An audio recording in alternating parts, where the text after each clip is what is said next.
हमारा नीलगिरी चौल वंश के समुद्री सामर्थ्य के प्रति समर्पित है। सूरत वॉरशिप उस कालखंड की याद दिलाता है जब गुजरात के पोर्ट्स के जरिए भारत वेस्ट एशिया से जुड़ा था। आज मुझे इस क्लास की 6वीं सबमरीन बागशीर को कमीशन करने का सौभाग्य मिला है। 21वीं सदी के भारत का सैन्य सामर्थ्य भी अधिक सक्षम हो, आधुनिक हो, ये देश की प्राथमिकताओं में से एक है। जब भारत का सैनिक भारत में बने साजो सामान के साथ आगे बढ़ता है तो उसका आत्मविश्वास भी कुछ अलग ही होता है। साथियों, आज भारत की समुद्री विरासत नेवी के गौरवशाली इतिहास और आत्मनिर्भर भारत अभियान के लिए भी बहुत बड़ा दिन है। छत्रपति शिवाजी महाराज ने भारत में नौसेना को नया सामर्थ्य दिया था, नया विजन दिया था।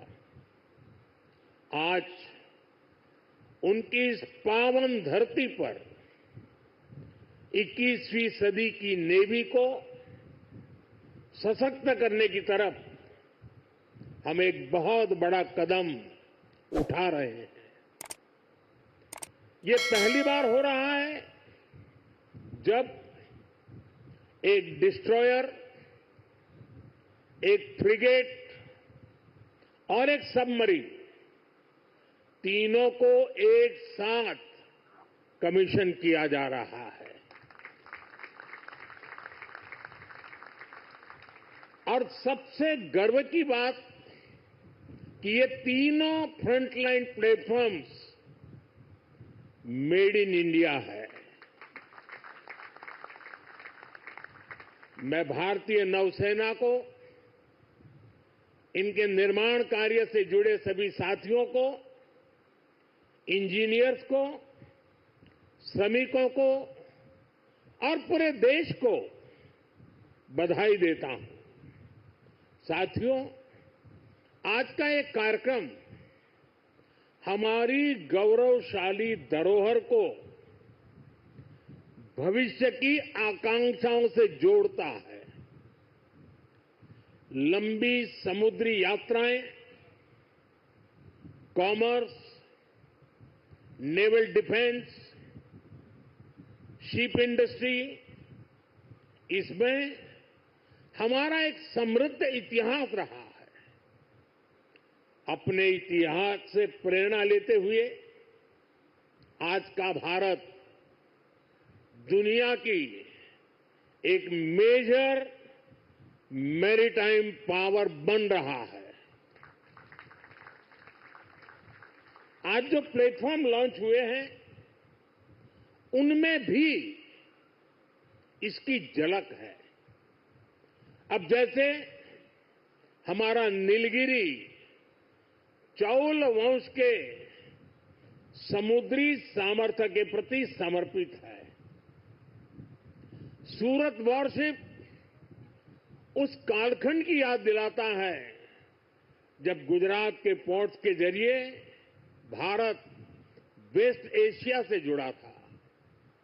इन दिनों ये दोनं शिप्स, इसके साथ आज बागशीर सबमरीन की कमीशनिंग भी हो रही है।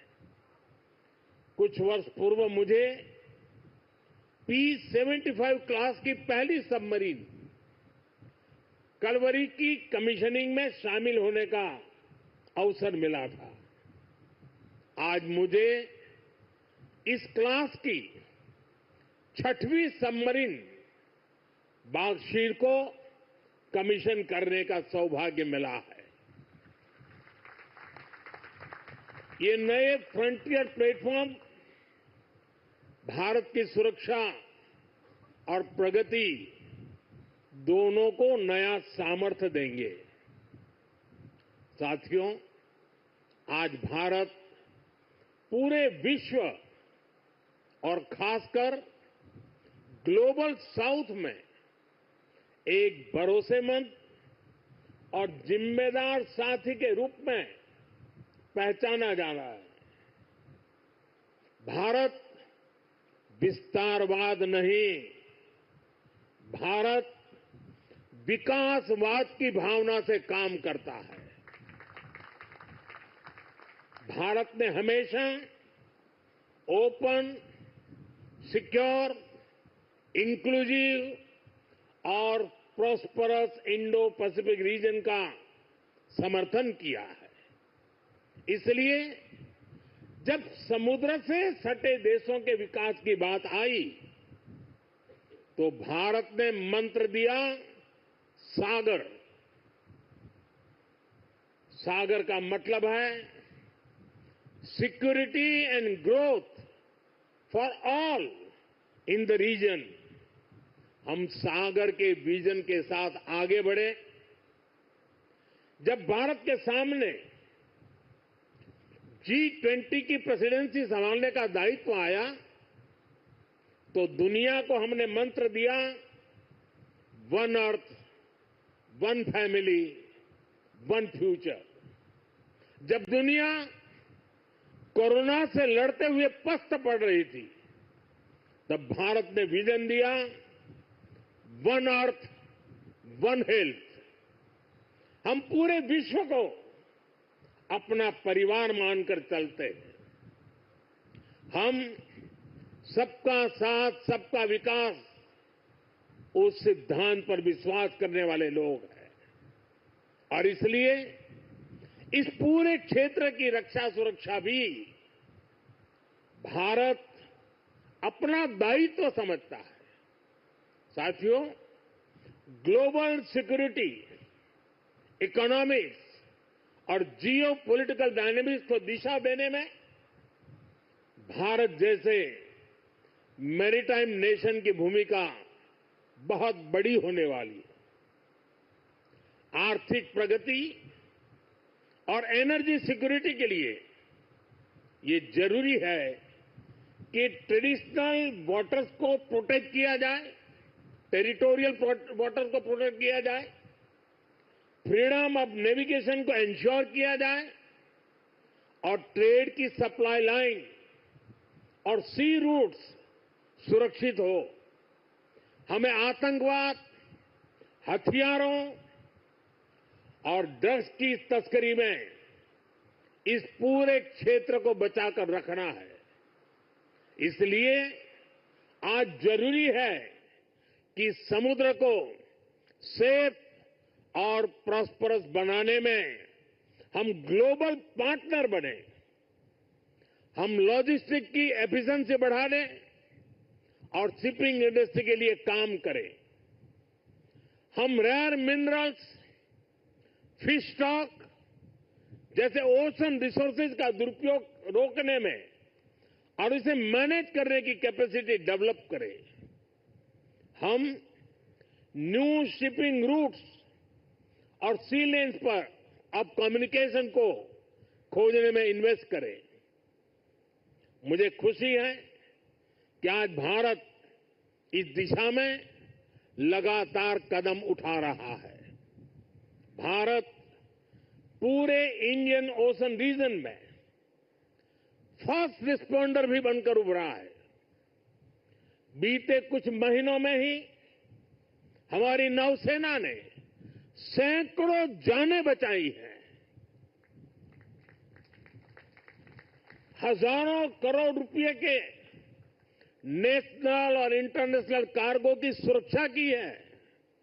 इससे दुनिया का भारत पर भरोसा बढ़ा है।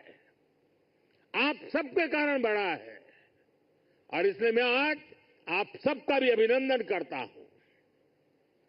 भारतीय नौसेना, कोस्ट गार्ड, उन पर यह लगातार भरोसा बढ़ता जा रहा है। आज आप ही देख रहे हैं, आसियान हो, ऑस्ट्रेलिया हो, गल्फ हो, अफ्रीका के देश हो, सबके साथ आज भारत का आर्थिक सहयोग लगातार मजबूत हो रहा है। संबंधों की इस मजबूती में इंडियन ओशन रीजन में भारत की उपस्थिति, भारत का सामर्थ्य एक बहुत बड़ा आधार है और इसलिए आज का ये आयोजन सैन्य दृष्टि के साथ ही आर्थिक दृष्टि से भी उतना ही अहम है। साथियों, 21वीं सदी के भारत का सैन्य सामर्थ्य भी अधिक सक्षम हो, आधुनिक हो, ये देश की प्राथमिकताओं में से एक है। जल हो, थल हो, नभ हो, डीप सी हो या फिर असीम अंतरिक्ष, हर जगह भारत अपने हितों को सुरक्षित कर रहा है। इसके लिए निरंतर रिफॉर्म्स किए जा रहे हैं। चीफ ऑफ डिफेंस स्टाफ का गठन ऐसा ही एक रिफॉर्म है।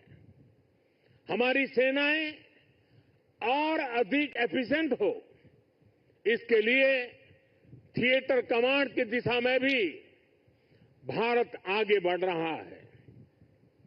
साथियों, पिछले 10 साल में जिस तरह भारत की तीनों सेनाओं ने आत्मनिर्भरता के मंत्र को अपनाया है, वो बहुत ही सराहनीय है।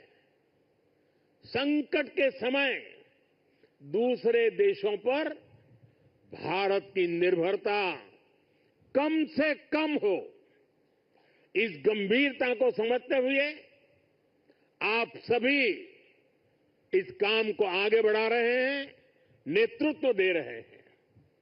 हमारी सेनाओं ने 5,000 से ज्यादा ऐसे साजो सामान और उपकरणों की लिस्ट तैयार की है जो अब वो विदेशों से नहीं मंगाएगी।